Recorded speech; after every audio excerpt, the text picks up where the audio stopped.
शिंदे सेनेचे नेते रवींद्र धंगेकरांनी जैन बोर्डिंगमध्ये जैन मुनींची भेट घेतली आणि आता यावेळी त्यांनी युद्ध संपलेला नाही, वाईट प्रवृत्तीविरोधात लढणार असा निर्धार व्यक्त केलेला आहे। चोरी करणाऱ्यापेक्षा चोरीचा माल घेणारा दोषी असतो असा टोलाही त्यांनी लगावलाय। शिक्षा कुणाला करायची यावर सीएमना विनंती करणार असंही त्यांनी म्हटलेलं आहे।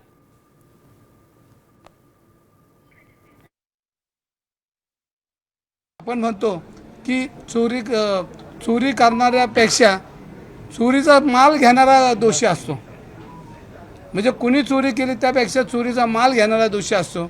आता रिकव्हरी झालेली, रिकव्हरी आता होईल।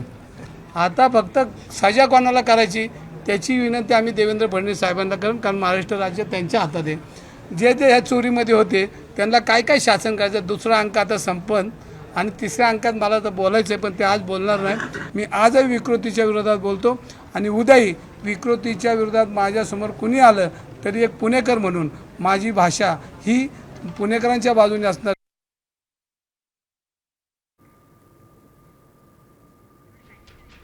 आपण पाहतोय की धंगेकरांनी निर्धार केलेला आहे की युद्ध संपलेलं नाही, वाईट प्रवृत्तींवर लढणार आहे। आपण ही बातमी आता पाहतोय की रवींद्र धंगेकरांनी जैन मुनींची भेट घेतली आणि त्यावेळी त्यांनी आपली प्रतिक्रिया सुद्धा सांगितलेली आहे। आता isakal.com आहे देशातील नंबर 1 ची मराठी न्यूज वेबसाईट। प्रत्येक अपडेटसाठी isakal.com ला नक्की भेट द्या।